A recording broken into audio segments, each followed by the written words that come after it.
Hey YouTube, Common Collector here, and today I'm bringing you guys an update to my Drytron deck profile.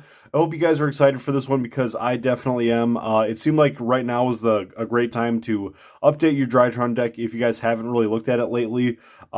This is a great deck that can still compete with a ton of the decks out there. It definitely has a great matchup against a lot of the rogue decks around, but also when you're facing up against Ryziel, Malice, and all of the other big decks, you need to be prepared for that. So we're going to have a pretty big overhaul in the side deck compared to, I believe, when I profiled this in October.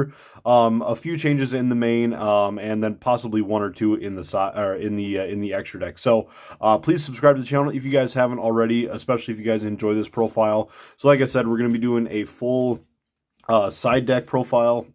And I'll also show you guys a little bit of just a hand test combo tutorial, just so you guys can sort of see what the final end board is looking like, because our end board did actually change with how this build is looking. Also, a shout out to Logan JYA, if you guys know him. He's another really big YouTuber for the Drytron deck. He does a few other videos, but mainly he's like a Drytron channel. So he does a lot of really great things. My build is inspired by a few things that I saw in his most recent update, but I do have quite a few different changes. So hopefully you guys enjoy this one. So 3 copies of Alpha in the main deck. This is obviously never going to change. I'm going to try to kind of go a little bit fast through like the main stuff that everybody should know, just so we can get to like some of the more theoretical changes. But 3 copies of Alpha, 3 copies of Zeta. This card, it's a little bit rough when you already have your equip spell in hand, but you still just got to play them. Or sorry, not equip spell, ritual spell. We're playing 3 copies of the Drytron New This card right here, just absolutely insane for the deck. Love this card to bits. If you're playing 1 copy or 2 copies, you're playing it wrong. You got to be playing this card at 3. And then for one other change that for our first change here in the deck, rather, we have 2 copies of Gamma. You guys are going to sort of see my theory that I've got going on here in the profile. I am playing the 1 copy of Delta. I'm seeing a couple people fluctuate with playing like 3 Gamma and like 2 Delta or something like that. I think that that's possibly just a few too many names. But I did like, again, in Logan's video where he was cutting the Pot of Prosperity, which is now out of my deck as well. And you're really just focusing on getting Delta either into the graveyard or into your hand. You can always send it to the grave with like Fafnir as long as you have all of your other stuff set up. Or again, just try to search it, or whatever, however you need to get this to your hand or grave. That is going to be what you're going to be doing to draw from your deck. You can't do that, obviously, if you Prosperity. So a really big change that I wanted to make was to increase Gamma to 2, and then just make sure to focus on thinning my deck out as much as I can, and getting to that point where I draw a card, and then if I need that extra extender, I'm either going to get Gamma, or I'm going to hopefully draw into one of those extender cards, like a card like Drytron Nova or the Drytron Fafnir, or just anything. If I haven't seen New 2 yet, maybe I'll just draw New 2 off the top. Sometimes you're going to draw that second copy of Alpha, and it's just going to happen. But I actually did the math, and when you go like through like 80% of your combo, to when you're about done, maybe you just have like one more Ben 10 search or something left, then that is when you get to the point where almost 50% of your deck is live draws to try to get that last extender. So you're going to have either your 2 Gammas, you're going to have like your Beta Rastaban, which I'll just toss them up here. You're going to have those Novas, your Cyber Emergencies, your Drytron Fafnirs, or the other 50% of that is going to be like your interrupt cards, your Infinite Impermanence, Forbidden Droplet, Triple Tactics Talent, all of those kind of cards, or whatever side deck cards that you guys put in games 2 and 3. So the fact that this card draws you a card, as long as you do this late combo, again, you've got about a 50% chance of drawing either an extender or just a removal or interruption piece. The other 50% is probably just going to be a brick. It's going to be like another Alpha or something. But even still, you can just pitch an Alpha to the grave if you have like another guy in your hand or grave. So again, just maximizing on that draw, making sure that you're playing like enough names and enough extenders or board interruptions is sort of what I wanted to focus on. So we're playing the one Rastaban just in case a lot of our stuff gets banished, which right now with like Malice and stuff in the format, you got to be prepared for playing up against that. And then we were playing the one copy of Ursartron. Then we are playing 2 copies of Diviner. I am not playing Vanity's Ruler in the build. I haven't, I don't think I've ever really put Vanity's Ruler in my main deck. It is going to be in the side deck though, so stay tuned again for the side deck. But I tried testing around with it, and then there was just a couple times where I would draw it and it didn't work, and I just wish I had an extender. At least with Diviner, you can always like normal summon it and then search Dad, and then, or, summon it, pitch your Herald of the Arclight, search Dad or search Ben 10, and then you can get some stuff going really. But adding like drawing into Vanity's Ruler when you have like 4 other bricks, or like 1 Drytron Vanity's Ruler and then 3 cards, it just does nothing for you. So I did want it in the side deck for if I know I'm going first, but for now this is just sort of how I wanted to play it. Getting on into the rituals, we have our 1 copy of Dad, my favorite card in the deck. 1 copy of Meteonis Drytron, which now is part of our end board, which is actually super duper cool. 3 copies of Ben 10. I've seen people cutting Ben 10 down to 2. I'm not really sure if I really understand that. I think probably the difference is because I'm playing so many names. Like I play the Beta Rastaban, and I expect to see all of those first, 5 Drytrons every time. I expect to see Alpha, Zeta, Nu 2, Gamma, and Delta every single time. Every time I'm going to expect to see those. I don't see Beta Rastaban every time, and I don't really see the Ursartron every time.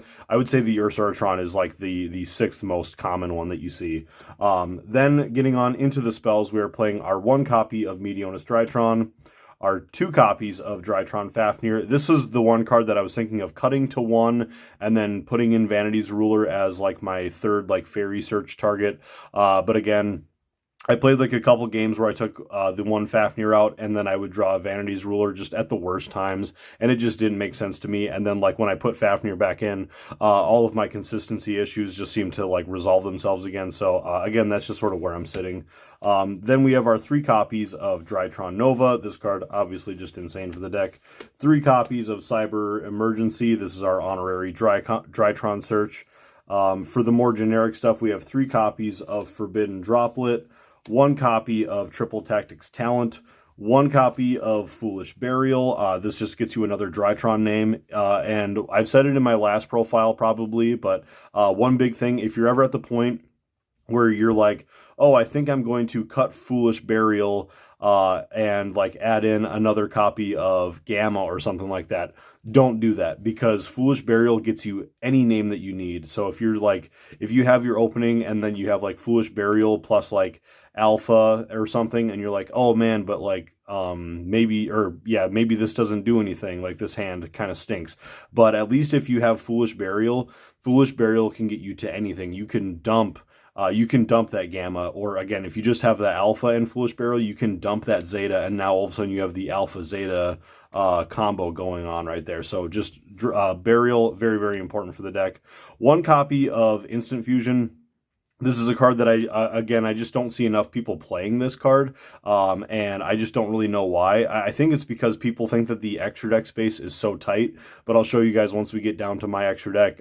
It's really not that tight. You have enough board breakers and stuff in your extra deck and your side deck, and especially in your main deck, like you're playing Droplet and Imperm and stuff, so you have enough enough of those tools that like you can get rid of like 1 extra deck space to be able to play this. Again, the hand traps right now are just so insane. If you're playing it up against Malice, you have to worry about Bestials. You got to worry about Shifter. I mean, there's probably other stuff that I'm not even thinking about. But again, this card works as a board breaker, or it works for when you're going first and you just need to set up your Millenniumized Restrict just to be able to stun your opponent's hand traps, all that kind of stuff. So we have talent, like if our opponent hand traps us, we can draw 2 cards, draw extenders, or if we get shifted, we can just rip a card out of our opponent's hand or something like that, whatever we need to do, or board break, steal an opponent's card. So this card is just great at 1.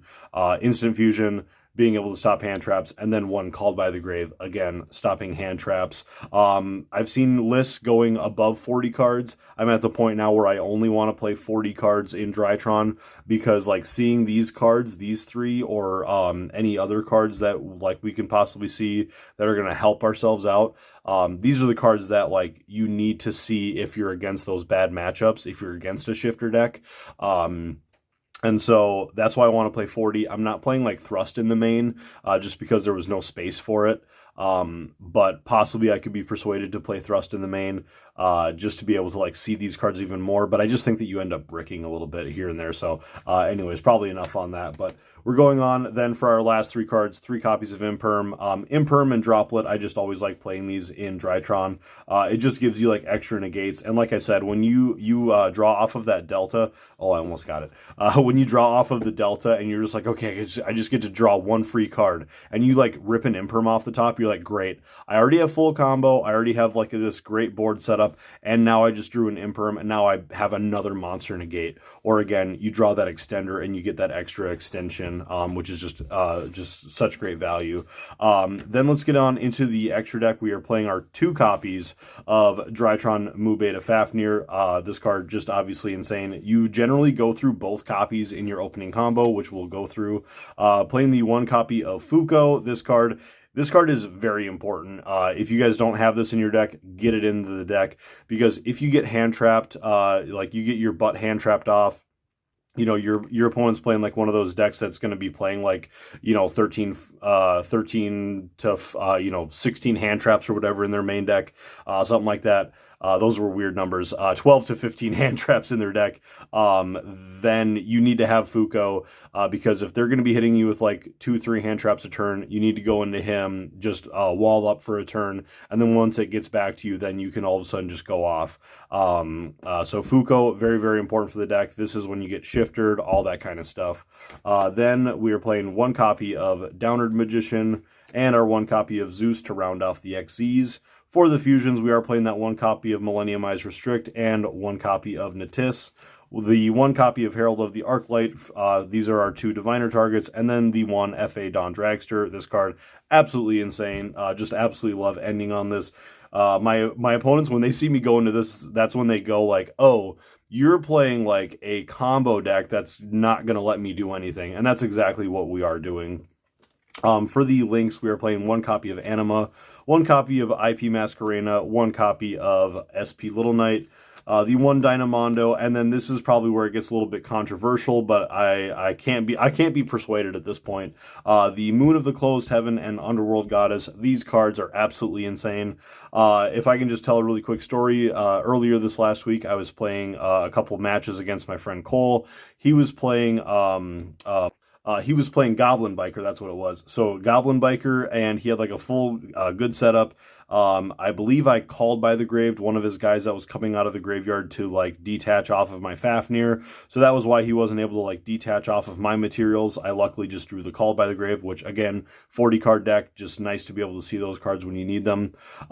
Basically got out like my handful of bodies. He had an XZ monster right above me, so I went into Moon of the Closed Heaven, pointed at that, used my effect on that, got out like 1 more body, and then he had another XZ, and then I just linked everything away and went into Underworld Goddess, closed off his graveyard from being able to special summon back once per turn from graveyard, all that kind of stuff, like the effect where it can only be targeted, all that stuff is just great.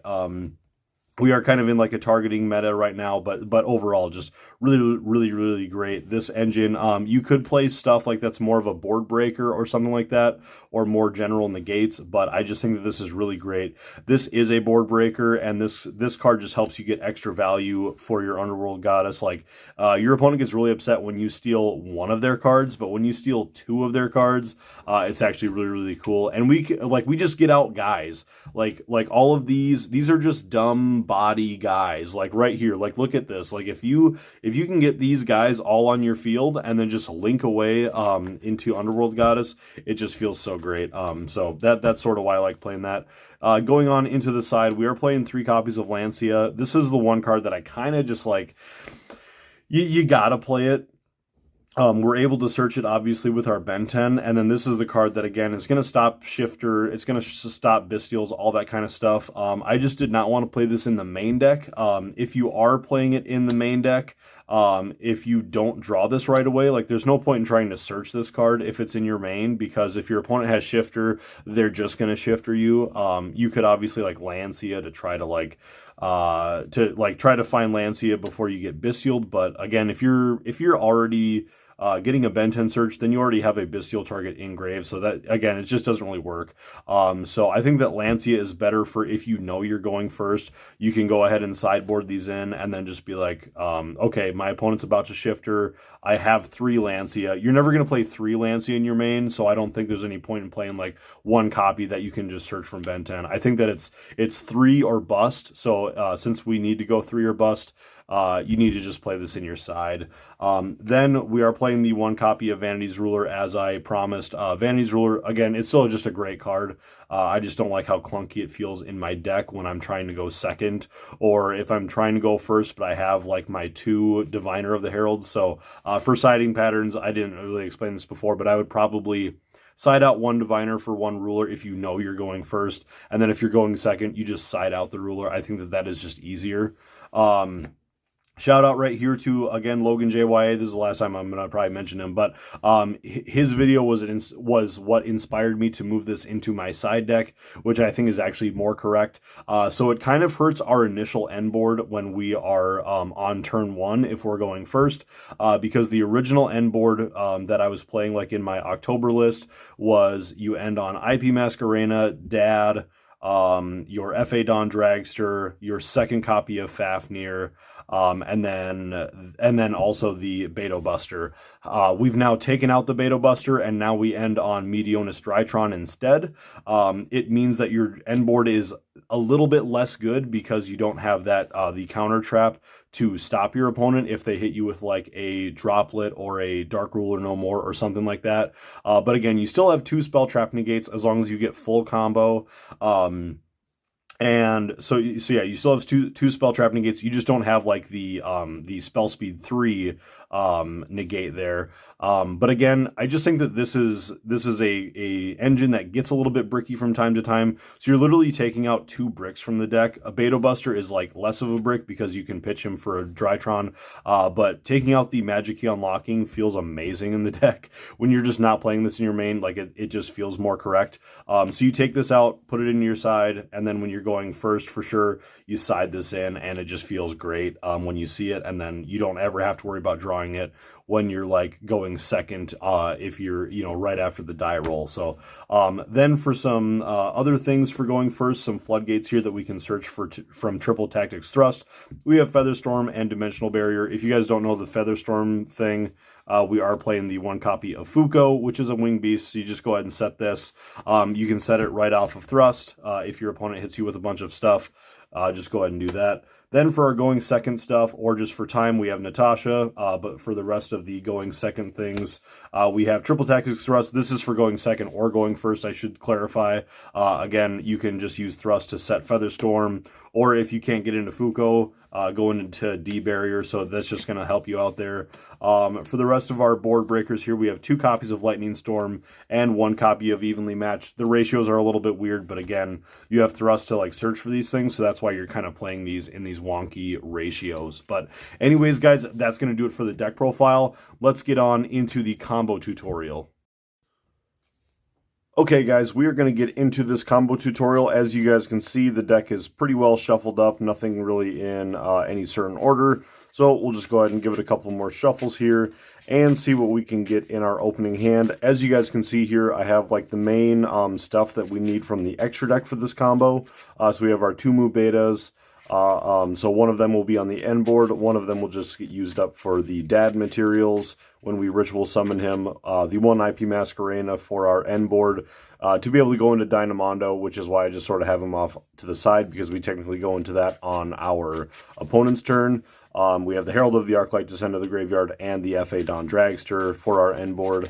And then the end board will also consist of the Dad and possibly the Meteonis Drytron, depending on how our hand looks. Pretty much to get into like Meteonis, I believe you need 3 names in your opening, or maybe there are ways to get there with 2. But also, if you guys do enjoy this, and okay, all right, we already see 2 names. We have a Called by the Grave, which is just kind of cool for showing in the tutorial. Okay, so we have 3 names, and then these are like 2 cards. You know, if you can draw these, at least draw one of these in your opening. It's just really great. Called by the Grave is going to really help you out against like the shifter decks, Droll, all that kind of stuff. So, you know, seeing these in the opening, awesome. And also for a test hand, really cool, because then it just means I can sort of shuffle those off to the side. And then that means that we can like focus on these 3 cards. So we're going to be starting off here. Trying to think here what's going to be the best play. I think we just go Zeta to try to get into our spell card here. So we're going to go for Zeta, pitching the Gamma to special summon Zeta. Zeta's then going to search ourselves for our ritual spell, so we'll get the Meteonis Drytron to hand. Then we are going to special summon Nutu to the field. Since we have a Drytron on the field, Nutu is then going to add, I'm just trying to think of how I want to sequence this. I think we're going to add probably the Gamma, because we can, or actually, no, we're going to add the Ursartron Alpha. This is going to be our best play here. We are then going to take these guys to go into our Mu Beta Fafnir right there, and then this is going to send our Alpha. Just that way we can get our Alpha engrave to be able to sort of get some stuff going. We are then going to need to sort of, just to be able to utilize this guy, we are going to special summon him. I don't know why I was putting him to the field spell zone. I do know why I was doing that, because he gets us our field spell. So we're going to go ahead and use him to get the field spell, or he can also grab you your Meteonis Drytron. Always keep that in mind. But we are going to activate the Drytron Fafnir. Fafnir is then going to get us to Nova. We will then use Nova to special summon our copy of Delta, wherever he's at. There he is. So the only name that we're not touching here is going to be Beta Rostaban. The only way that we're going to get to Beta Rostaban is if we hard draw him or we draw Cyber Emergency. From here, it is a little bit suboptimal because like we are going through all of this without utilizing Ben 10, but we just need to get Alpha online here. So we're going to go Alpha. Is going to tribute off the Delta, or else we could really just get rid of the Ursartron Alpha, because he just doesn't really do anything. No, we want to get the other guys in the graveyard anyway, so it doesn't really matter, but we'll special summon, and then we will get ourselves our Beta from the deck, or sorry, our Ben 10 from the deck. Then we will go for our which of these guys do we want to do next? If we go Gamma, Gamma's going to summon Delta. I think that's still fine, so that's going to thin another card out of the deck. So we're going to go Gamma, pitch Ben 10, special Gamma. Gamma will then special summon the Delta from the graveyard, and Ben 10 is going to get its search off for another copy of herself. This is going to allow us, and also just keep in mind, right here, we are not playing up against Nibiru, or we're not playing around Nibiru. If we thought that our opponent had Nibiru, you know, we would try to play around it, but Nibiru's not like hardcore in the meta these days. So right now we're not playing around Nibiru. But there were ways that we probably could have, like we could have done the whole, like we could have added Alpha to hand probably with Nutu, or we could have just tried to do Alpha a little bit sooner. And then like got into the Dad and stuff, but like this is just, I just wanted to do this to like make a better board, and then just playing around the Nibiru probably just like isn't worth it right now, because we, like, if our opponent Nibiru does like mid combo, we'd probably still be able to like do a few things. But anyways, now we need to get this Delta off the field, so we're just going to take our Ursartron. This is always the guy that you want to utilize to go into IP Masquerena, because his levels don't work for our XZs or our Synchros, so we always want to make sure that we utilize him for our link play if he does land on the board. Then we are going to use that Delta to get our Ben 10 pitch to grave again, special summon, and then reveal the Meteonis Drytron. We'll give this a quick shuffle just to make sure that it's all randomized, and then we'll take one off the top. And we get infinite impermanence, sort of like I said in the deck profile. I just love when, like, if we need an extender, we can always draw an extender, or infinite impermanence. Being able to, like, draw imperm or droplet or, you know, triple tactics talent, maybe, if you feel like you need it, like if your opponent has already hit you with stuff. And now we're out of Drytron names to utilize from Grave, so we are just going to add Diviner now because we're out of, like, the Ben 10 effects. We want to get into data as quick as we can, so we're going to go into Diviner. That's going to pitch our copy of Herald of the Arclight. Arclight is then going to add our Dad to the hand. And then since we didn't open with a ritual monster, since we had to use one search from Alpha and then one search right there from the Herald of the Arclight, that does mean that our end board is not going to have the Meteonis Drytron on there, or Meteonis Draconids, but that's totally fine. We're going to go ahead and activate the Meteonis Drytron, taking off the first two materials for the ritual stuff, and then the third material is going to be him. I always just sort of like to say that to my opponent when I do it. That way they don't think like I'm sending Fafnir first, like they could kind of try to shark you that way. We're going to then reduce the attack right away of the Meteonis Drytron. Or reduce his attack to add Meteonis Drytron back to hand. I always try to also make sure that I utilize that effect as early as possible, just for the fact, like, or the chance that I forget to do it. You know, you just want to make sure, like, the second that it hits the grave, if it works, add it back to hand right away, just so you don't forget. And now this is going to be pretty plain and simple. We are just going to send those guys for our F.A. Don Dragster, and then these two guys are going to go into our Mu Beta Fafnir, or you could also sort of change around how you wanted to organize that. Alpha, you know, if you wanted to put Alpha in grave, but he'll still get into grave anyways here pretty quickly on our opponent's turn. The one thing that we could, or no, we already did use new too, so that is all of our live effects here.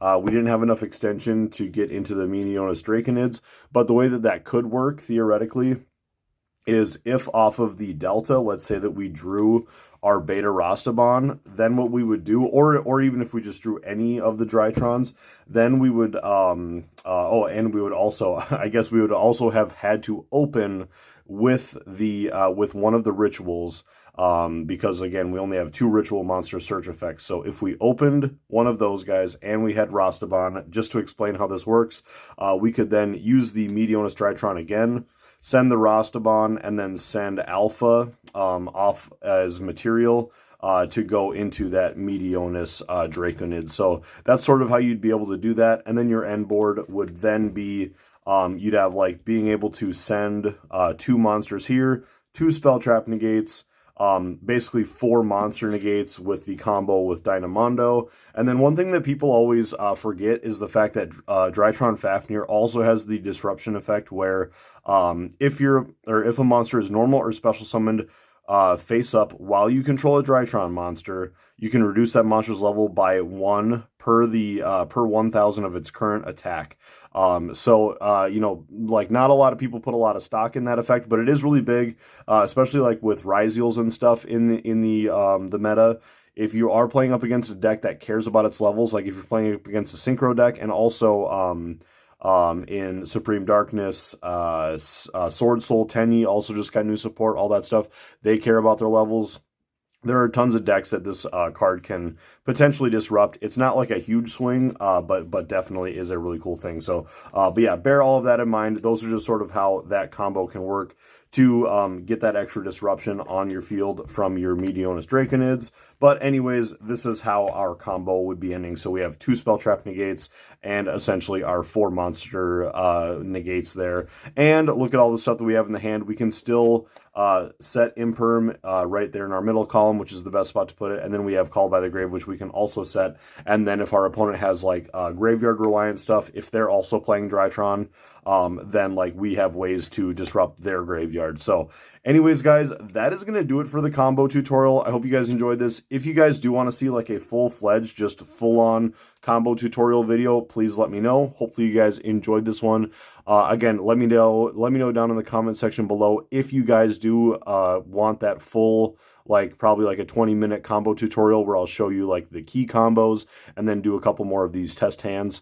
But yeah, let me know if you guys want to see that.